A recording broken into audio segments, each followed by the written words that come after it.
Mark Twain once said, the secret to getting ahead is getting started. Hi! Welcome again to day 2 of the Tanim Online 5-Day Challenge.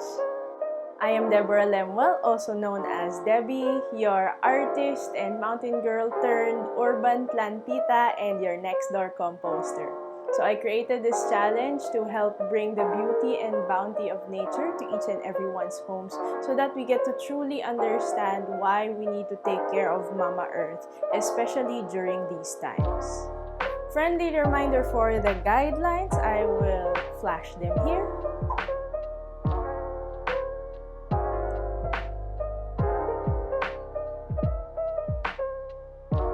And if you want further details, feel free to refer to the day 1 video. You can look over to the guide section at the Facebook group.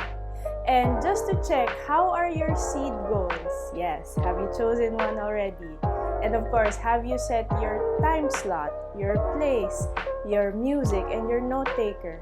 Remember to do that because a seed will not grow just by being a seed. It needs a nice environment, consistent care, and of course, mindful assistance. So for today, let's talk about the A in Tanim. Add or purge to what you currently have. Now, since this is a short-term 5-day commitment and we are purposefully trying to reduce and also repurpose what can become trash in our end, I thought that this portion of the training would be a good foundation for your journey. And I don't just mean physical possessions, but I also mean environmental distractions, maybe some mental load, perhaps maybe emotional baggages, wants, needs, and etc. So let's kindly review our seed goals. Have you chosen one yet? Please kindly comment it down below so that we know what you will be working on and we can also help you in this community. Now, with that goal in mind, you know you have to prepare the materials and the different types of spaces for you to be able to reach that goal. So you have to check also if you have the right materials, if you actually have time, and if you actually have the knowledge to do it. You can also check out your local communities if there are certain efforts that you can be part of. One example is actually this group.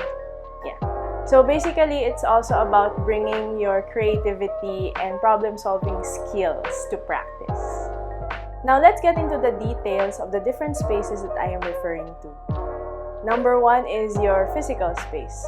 So, how much do you own can actually help you achieve your seed goals or your goals in general? Do you have a space where you can allot it for your recyclables? Or do you have space to make a mini garden or where you can compost? Or do you also have stuff lying around that actually don't serve purpose anymore? Consider putting your items in different groups or labels with different uses. Our goal here is not to just reduce what we have, but to also reduce what we throw away. So if you can repurpose some of the things for your garden perhaps, then make sure you set them aside and actually use them for your garden.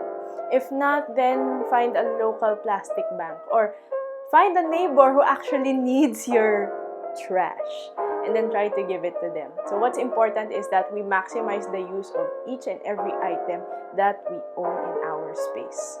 So since you are starting out, you are not encouraged or you are not forced rather to score a perfect 0 in shooting your trash in the trash bin. What's important is you get started and you reduce what you actually throw.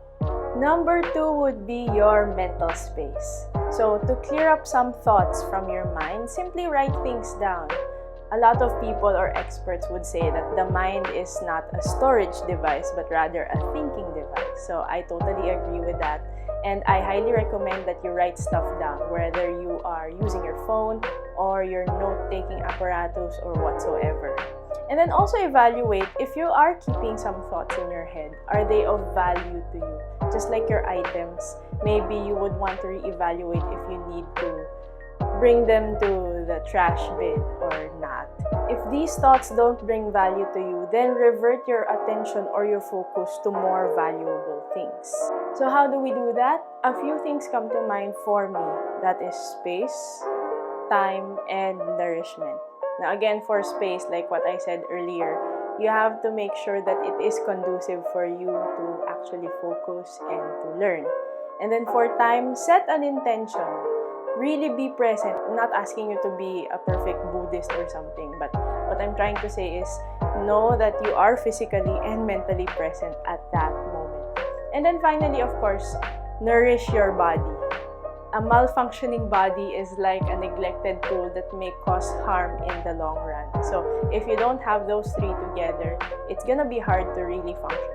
As they say in the mental health community, please, please, please, especially during these times, take care of yourself.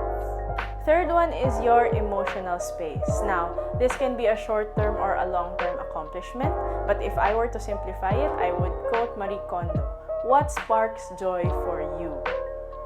So I'm not just talking about happiness wherein it's here now and then it's gone next moment, but rather joy. Finding that peace, that contentment, and that calm, whatever life brings at you. And then finally, your digital space. Now, if you are someone who likes to use gadgets, social media, internet, and whatnot, your digital space is like your physical space. The more tabs you open, the more cluttered your attention is, the more cluttered your desktop is, the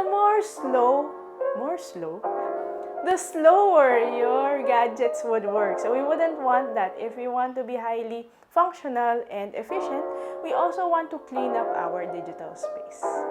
So these thoughts on the different spaces were actually inspired by the 5 types of minimalism. You can check them out on YouTube. You just simply search for them and you would know. But at this point of the challenge, I am not asking you to be minimalist, especially if you don't adhere to that type of thinking. What we want here is to be able to allot a space for our seed goal to be planted. So here are your action steps. Number 1, choose one space that you would like to prepare for your seed goal. And then number 2, make a list of the things that you currently have that will help you in your seed goal. Now really try to stretch and flex those creativity muscles before you throw stuff away. And then finally, if you have to if you have to add something, that would be the last part of the list. As much as possible, we wouldn't want to add anything else. And then finally, this is the fun bit, the social part. You can post or make a live video or maybe bring out a story about your journey so far. You can tag me at deborahlemel.ph and also use the hashtags TanimChallenge and Seed Goals so that the people around you will also know what you are doing for the environment. So to wrap it up, we talked about the following. So we reviewed the guidelines for the challenge. Next, we talked about the purpose of adding or purging your spaces for your seed goal. And then next, we talked about the different types of spaces. And finally, we talked also about the action steps for today. Another mini worksheet will be given to you in the Facebook group. And that's it. If you have questions, feel free to comment in our Facebook group or directly message me. So until then, I'll see you again tomorrow. Bye!